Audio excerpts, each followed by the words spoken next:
Hello, this video will be introduction to HTool. HTool is Blender add-on for generating hair and curve ribbons, also known as hair cards. So you can see in here we have many curves. Each of them has some bevel profile applied, that's why it has some width. And with HTool you can quickly generate many those curves without without need to manually create one by one. And then with HTool you can also quickly add UVs. So in this case those hair are using this green box, this green UV box. If I create a new one, then each hair strand will randomly pick one of those UV boxes.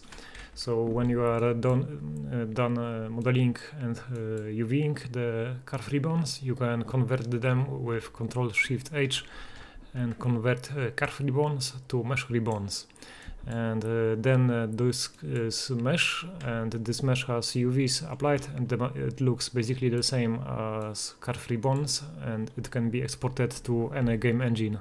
And when you are done exporting, you can convert back mesh ribbons to curve ribbons, and you can then continue modeling in a non-destructive way.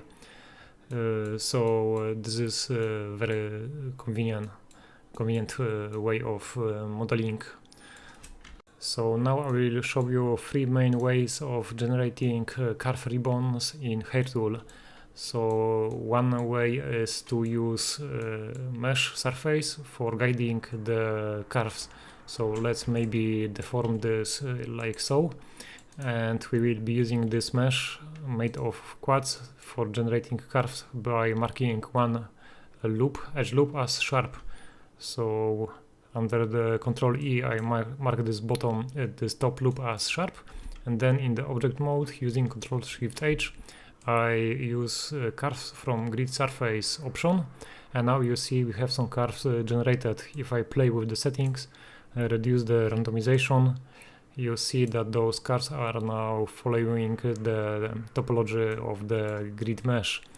So with this generate ribbons, I can add width to generated ribbons, and then you can just change the settings and add some noise to your liking.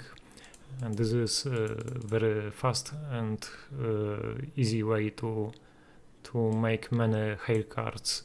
So maybe I will show you another example. In this case we have a cylindrical shape.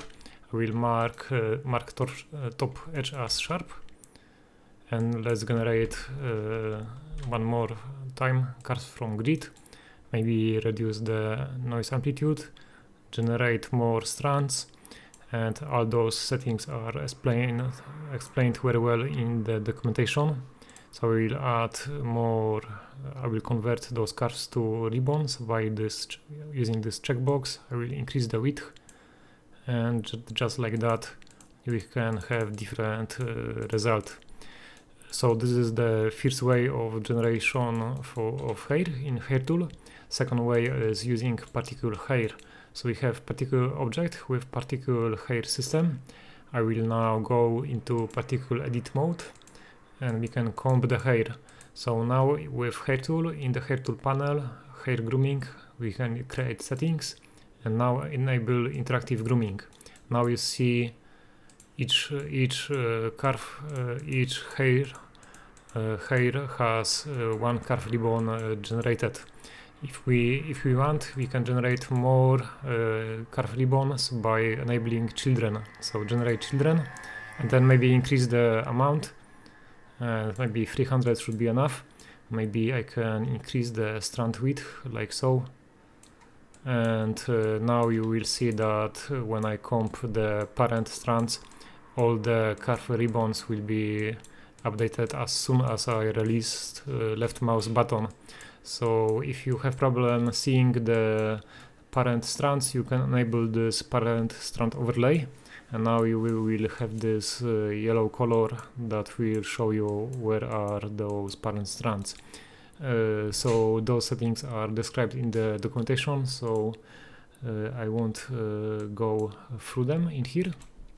And the last way of generating curve ribbons in HTool is by dragging hair. So you just enable dragging hair button, and now with when holding D key and left mouse drag, you can paint curve ribbons like so. So if you have a pen tablet with pen pressure, you can change the radius and width of those ribbons.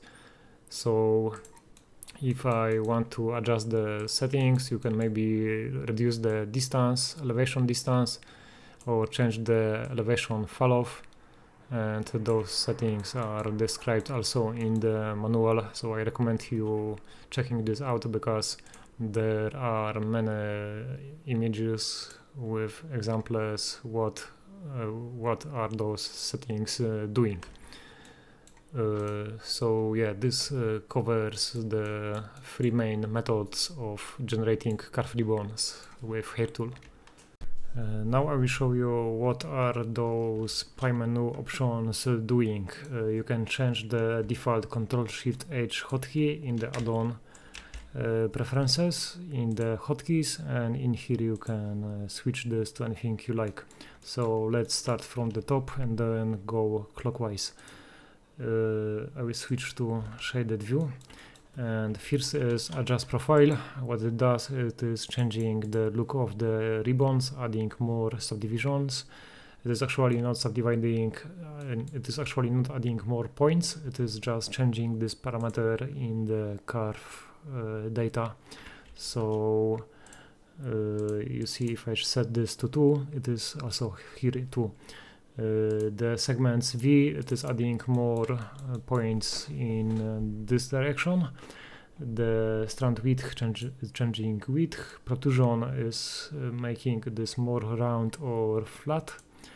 The strand uplift, it is actually not moving the curve itself, it is just moving Bezier curve profile up and down. So if I move this to -1, you see that the curve is actually in the same place. It is just a curve profile object that is being moved. So the second option is edit curve profile. So this way you can manually control the look of the curve profile. So if I change this like so, you have this result. If I set the curve to cyclic, then you see we have just basically tubes. Each curve is changed to tube. Or another thing you can do is maybe disable the cyclic and flatten this like so, duplicate, rotate, and now you see we have a cross on every curve. So okay, I will delete this duplicate, and now when I quit the edit mode, I can use Ctrl-Shift-H and close curve profile. It will unlink the bevel profile. Next is an instance profile. So let's say I will duplicate this and use Ctrl-Shift-H to change width of the right hair. So I'm changing width, but you see the old hair strands are also affected.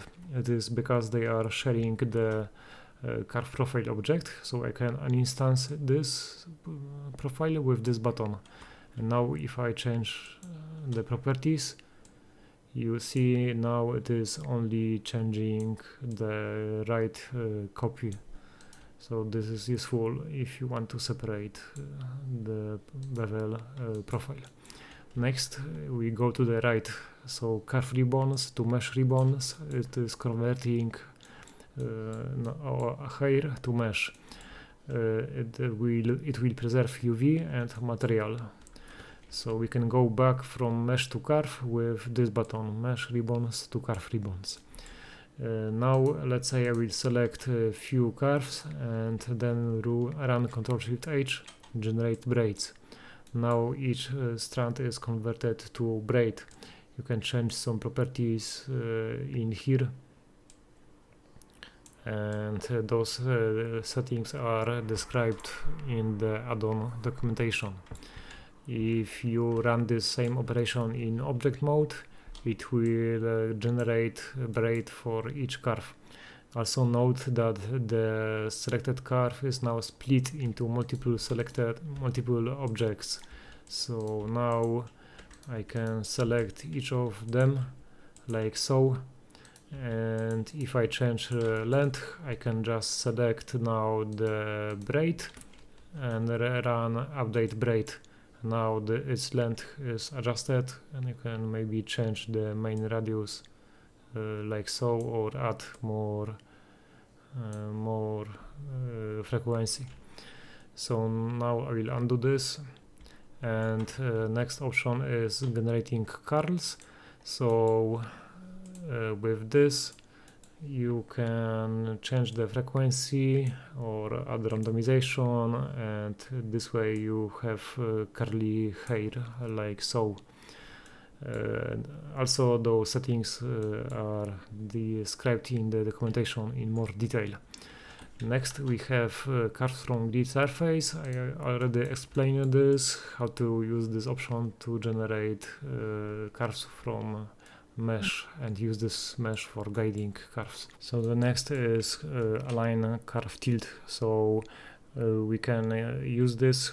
We have to use this with this target property. In this case we are aligning tilt to the grid. So if I run this, we don't have much difference because they were already kind of flat, and the grid is also flat. But let's say we will change target to this sphere. So I copy the sphere name, and while having those curves selected in the pie menu, I change the target for aligning from grid to sphere. And now if I align tilt, now you see it is aligned to the sphere like so. So I will undo this now, and the same is true for embedding roots. So it is also using this target for embedding roots. So let's run this, and now nothing changed. But if we change the embed root value, you see the first point on each strand is moving more into the surface of the target mesh. So usually you would have a model of the head like so, and then those curves would bend themselves more into the hair, more into the skull. So I will undo this also. And let's go with curve tapering. It is just changing the radius along the length. You can change the radius for both tip and root, and change the main width, change the profile fall-off, radius fall-off like so. Then there is smoothing of the curves. So maybe I will change those like so, and use the smooth curve. And you see now it is smoother. There are similar smoothing options for tilt and for radius. Next there is randomize curve tilt.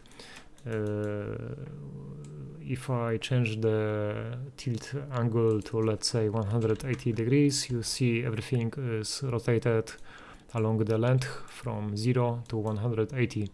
I can enable random direction, then randomly some strands will tilt clockwise, some counterclockwise. If I change the randomize, then some of the curves will not tilt too much along the length, and some will tilt to this 180. So it can give you more varied look. There is also option to resample the curves. So let's say I will select those two, and while having those two selected, I run curve resample, and I can change the number of points to 4, and now both selected curves will have 4 points. Uniform spacing, it makes sure that those segments are more or less the same length. There is also option for moving the points more toward the tip or more toward the root. Sometimes it may be useful if you want, for example, more points close to the skull, close to the head. The next option is Curve Simplify. It is similar to Resample, except it will preserve shape of the curves more. So it may be useful if you want to reduce the poly count on the hair to use this Curve Simplify, and then the cars will have less points, but without changing the shape of the curves too much. So it is good as a last step before exporting. So there is also now a material pie menu on the left, but I will explain those in the separate video.